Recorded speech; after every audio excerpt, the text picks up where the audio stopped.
You know what? Screw it. The maroon one is closest. We'll just shoot him. Ow. Ugh. Nice shot. Thanks. So I've mentally committed to the creative project of reviewing every single season of Red vs. Blue on this channel at some point or another. Unfortunately, I've also mentally committed to writing and producing these reviews in a completely random order. So please be patient with me as I spin the wheel of sporadic hyperfixation and dissect Season 9 in all of its glory.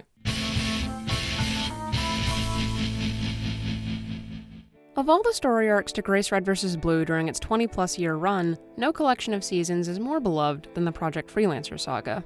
This duology depicts the tragic downfall of everyone's favorite state-coded agents, as well as the continued misadventures of the Reds and Blues, who were forced to tie up all sorts of narrative loose ends against their will. Why would you do that? Why? Well, clearly it wasn't here. Thank you. Whereas Season 10's Brilliance feels somewhat self-explanatory, Season 9 is subtler in its delivery of themes and ideas. Perhaps its greatest triumph is its success as a prequel.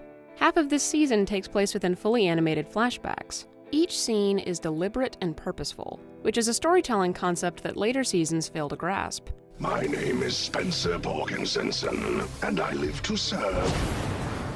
These sections are connected to the machinimated half through congruent ideas or lines of dialogue, though some of the segues are more obvious than others. They're drawing a line between us, Wash. And you're either on one side of that line or you're on the other. Class is in session.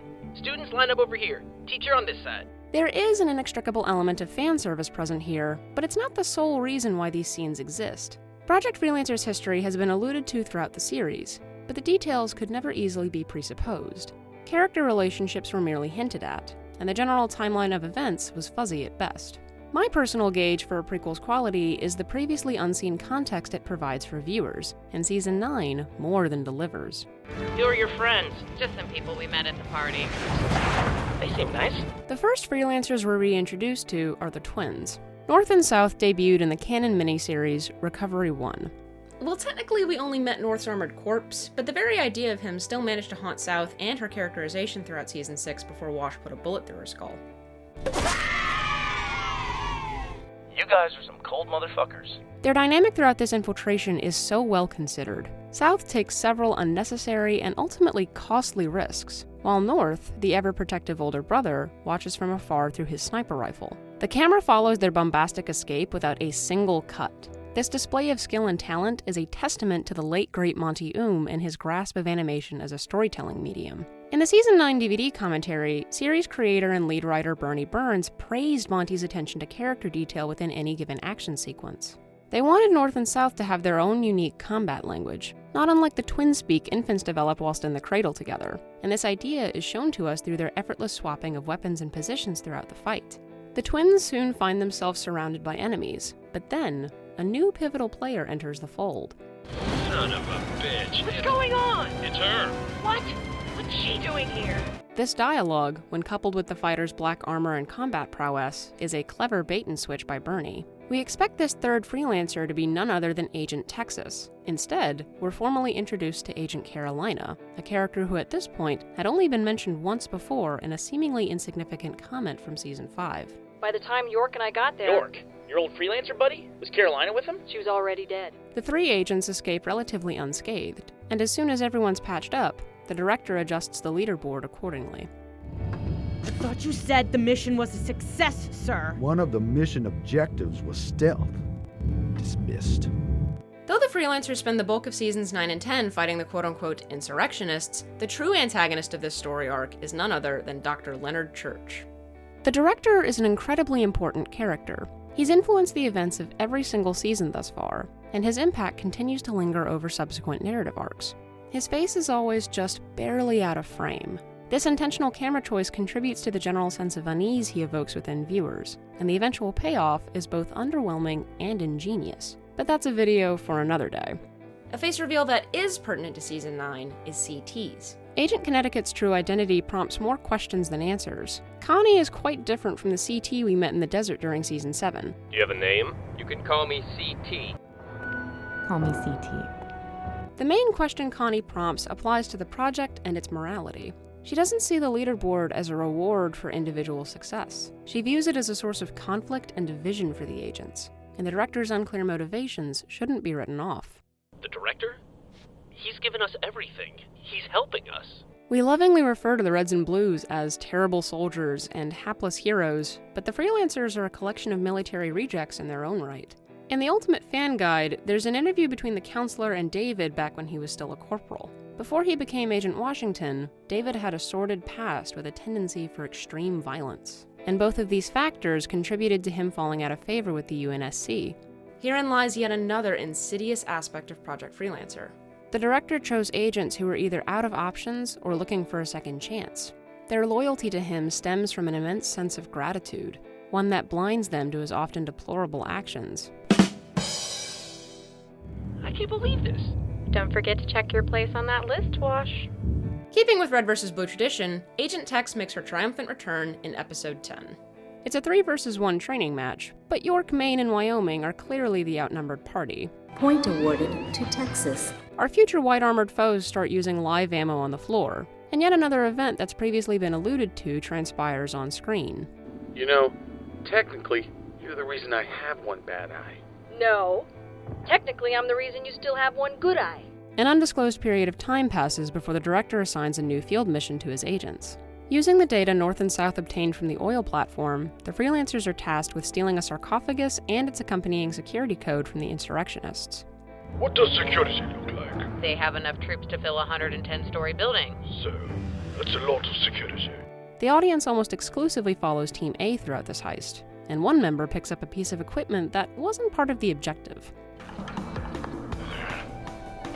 That's a good look. The scene on the roof is wonderful for a number of reasons, but my favorite thing about it is something that's rarely acknowledged by fellow Red vs. Blue fans: the music. Jeff Williams became the show's lead composer for seasons 8, 9, and 10, a job that once belonged exclusively to his former band Trocadero. While some of the band's music is still used in the machinimated portions of this season, Jeff's compositions define the Project Freelancer flashbacks. 2 arrangements in particular carry a significant bulk of narrative weight in this duology. The first is Tex's new theme, fittingly introduced in the Season 8 track, Agent Tex.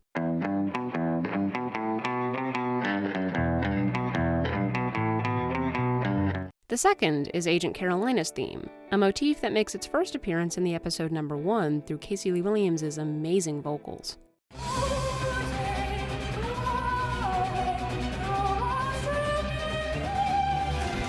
These 2 tracks make countless appearances throughout the Project Freelancer saga, so much so that the CD cover for Season 10's soundtrack is the 2 girls fighting. And in the sarcophagus, the 2 themes battle for dominance in the score while the agents verbally spar. Is that a bomb? I knew it. It was you who blew up the oil platform. That thing blew up? Somebody's been covering our tracks. You were on the roster too, but they hid your name. The ensuing action sequence contains all the elements that make this era of Red vs. Blue so incredible. Monty's fight choreography and animations are brilliant. Jeff's music adds to the scene's frenetic tone. Bernie's writing is as funny as ever. And John Marshall Reed says the word fire like a drunken southern alien. Fire. Firing main cannon. I love how nonchalant York and Carolina are about plummeting to their doom. Death may be imminent, but these 2 still have plenty of time to flirt. Well, there goes our ride. You think maybe we should have had a fallback plan? Hey, what happened to May? A cool audio trick is used when Maine plucks them out of the air with a stolen Jeep. It's called Shifting Diegesis. The song that's playing actually exists within the show's universe, and it's implied that Maine was just blasting the car's radio this whole time. This is hilarious, and I love it. What's even funnier is the fact that Maine survives every single one of these gunshots.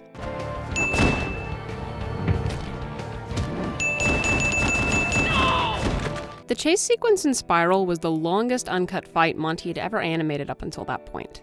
Something that helped him pull off this impressive feat is the fact that the cars aren't actually moving, the background is. It's an optical illusion reminiscent of the limited special effects used in old black and white films. How am I doing? Not bad. The insurrectionists are capable foes who are generic by design. Some members of this faction do share parallels with certain Freelancer counterparts, but these soldiers are villains in the plainest sense. Their primary function is to justify the action scenes and force the characters to reassess their situation, and they serve that purpose well. I personally would have loved a series of episodes in the Season 14 anthology dedicated to showing us their perspectives, but that information isn't necessary in the grand scheme of Red vs. Blue. What the fuck is with this guy? Their insignificance is only amplified by the fact that halfway through the Project Freelancer saga, their organization's name completely changes to the Resistance, and no one acknowledges this shift. As you may have heard, there is suspected insurrection activity in this area. We know you've been feeding intel to the Resistance for months. Is that who he told you we are? Carolina may be physically exchanging blows with these ODST rejects, but her primary mental opponent is Tex. She abandons her teammates in order to continue the chase. Thus begins a terrible competitive habit of hers that continues to worsen from here on out, one that only ever leads to personal disaster. God, her dead green eyes haunt my nightmares. Their rivalry is solidified by the end of this episode, and this divide becomes a major contributing factor to Project Freelancer's imminent downfall. Better luck next time, Carolina. Though it's never outright stated what the Freelancers stole from Charon Industries, it's all but confirmed to be an engineer, an alien subspecies also known as the Haragok. Created by the Forerunners and enslaved by the Covenant, these beings made their first video game appearance in Halo 3 ODST. They're a passive species that specializes in fixing and maintaining tech. It's a MacGuffin, to be sure, but it's also quite ironic that the Freelancers helped the director obtain the very instrument of their demise, because the engineer helps the project harvest AI fragments. Do you know your name? My name is Delta. That is correct. In his video essay dissecting 50 Shades Freed, Dan Olson rants about color theory and how it pertains to the language of film. If you're watching a movie and the lighting looks tinted green, it's because someone was mucking with it. It didn't just happen to look like that.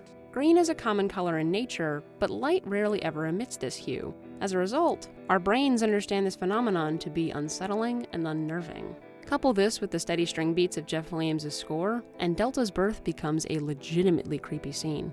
We are going to do incredible things together, you and I. Incredible things. The final Freelancer flashbacks lay the groundwork for the second half of their backstory. Wash sees CT talking with a member of the Resistance, which all but confirms she's the reason why Team B was ambushed by policemen. York and North discuss the utter lack of morality present in the orders they're given, while South angrily stares at the new leaderboard, and Carolina reaffirms her commitment to the director's vague cause. I'll do whatever it takes. You've given me everything. Please cut away now. Her eyes are scaring me. In all seriousness, knowing what the Freelancers' faces look like helps us to empathize with these characters on a much deeper level. They're definitely badass super soldiers, but they're arguably the most human characters in the entire series. Their armor colors hint at subtle aspects of their personalities, and their fancy equipment only enhances their flaws. North and South's green accents allude to the underlying sense of envy that defines their siblinghood. The bubble shield fittingly reflects North's protective instincts, but it can't protect him from his greatest inner weakness, his fondness for his jealousy-ridden little sister, the twin who never receives a distinguishing enhancement of her own. All I ever wanted was to have my own life. And here I am now, just wondering how I'm gonna live without him. Cyan is typically associated with healing, relaxation, and inner harmony, but Carolina is a character who's dealing with a violent storm of inner turmoil. Her speed enhancement is useful, but she's still never fast enough to beat her chosen enemy. Interesting. White is historically known as a color that represents purity and goodness, but Wyoming goes on to become a major antagonist in this show. The crew intentionally minimized his lines of dialogue this season because of how goofy he is in the Blood Gulch Chronicles. Oh, bugger. Spell that with a T or an F, do you? Thought you said something else. His temporal displacement unit is appropriate because what is time, if not the punchline to a never-ending knock-knock joke? Knock, knock.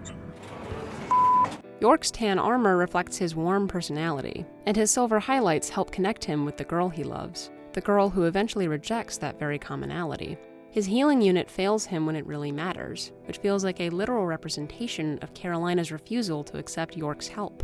Brown often represents honesty and trustworthiness, which is ironic since Connie's theme song is Can't Trust Anybody Now.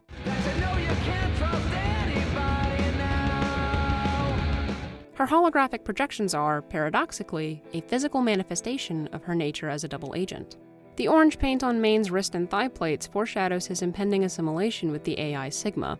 Much like South, he doesn't have an enhancement of his own. But unlike South, he's a hulking behemoth of a man with the strength of 10 angry bears. He doesn't need one, but he'll eventually collect and hoard them all.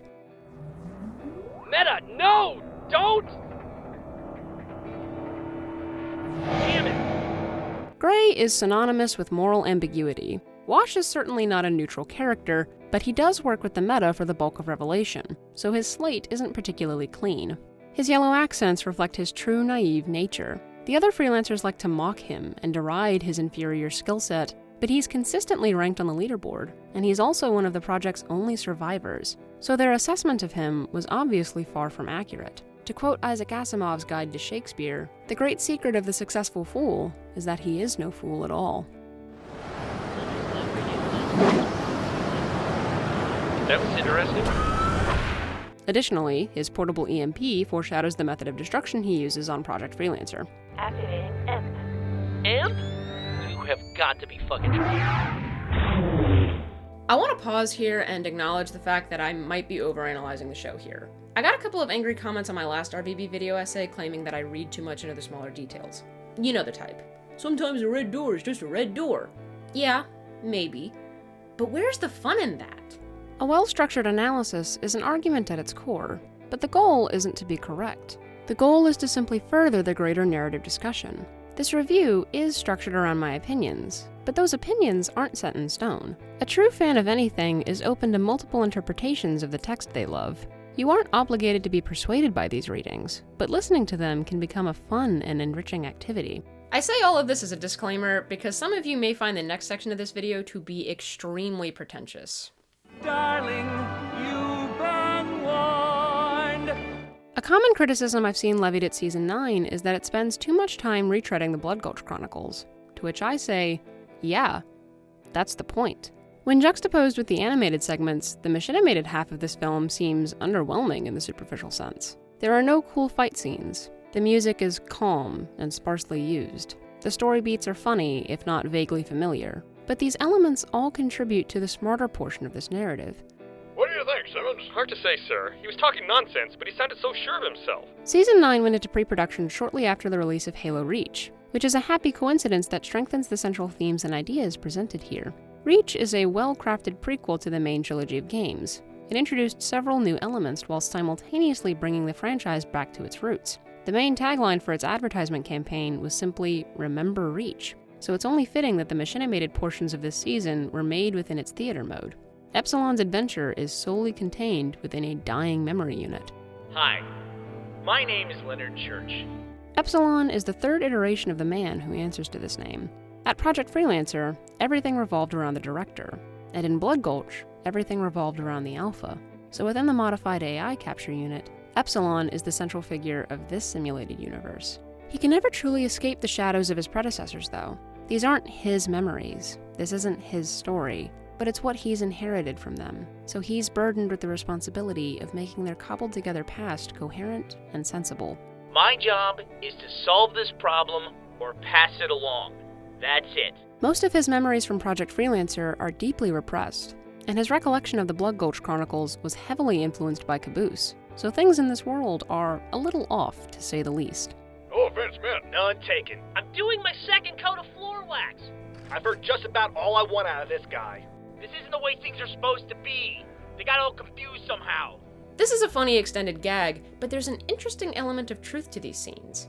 We like to think that memories are these unchanging moments in time, forever preserved within our heads, but that's just not the case. They're a story we tell ourselves, and with each passing day, the details become less and less clear. Not everything is permanently inconstant, though. Simmons, for example, is a loser in every iteration of the universe. Am I supposed to be different too? You know, someone less nerdy and not lonely every second of the day? No, you're pretty much spot on, Simmons. Oh, okay. They move on from this joke after roughly 4 episodes, but the Red's inverted personalities are just a piece of this sprawling simulacrum. Hemorrhage is a Halo map that combines design elements from Blood Gulch, Coagulation, and Valhalla to create a setting that evokes a strong sense of déjà vu. Plot points follow the same spiritual beats present in the first 5 seasons. Church gets shot, Lopez loses his body, and Tex arrives after a call from command. What a bunch of idiots. If this season wasn't coupled with the Project Freelancer flashbacks, it probably could have been called Red vs. Blue recursion. This concept is a core component of computer science. A machine can solve a bigger problem by finding solutions to several smaller problems of the same nature.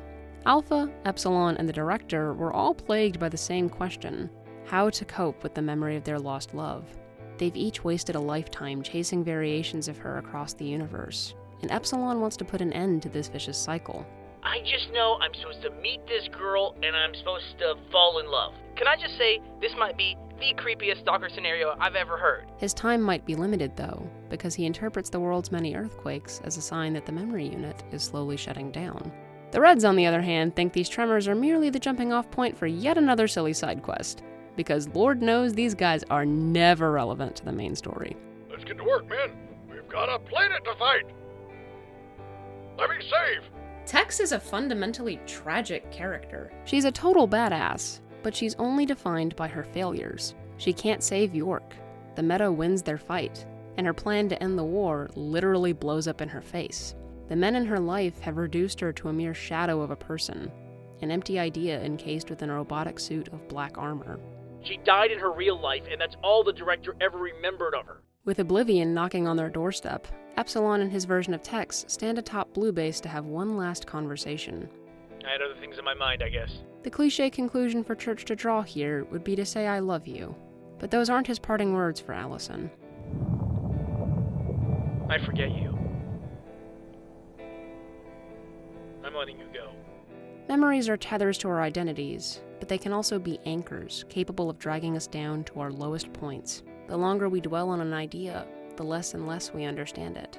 Letting go is painful and difficult, but it's often the only path forward, the only path that leads towards peace. And it's fitting that Epsilon is the iteration who finally learns this lesson.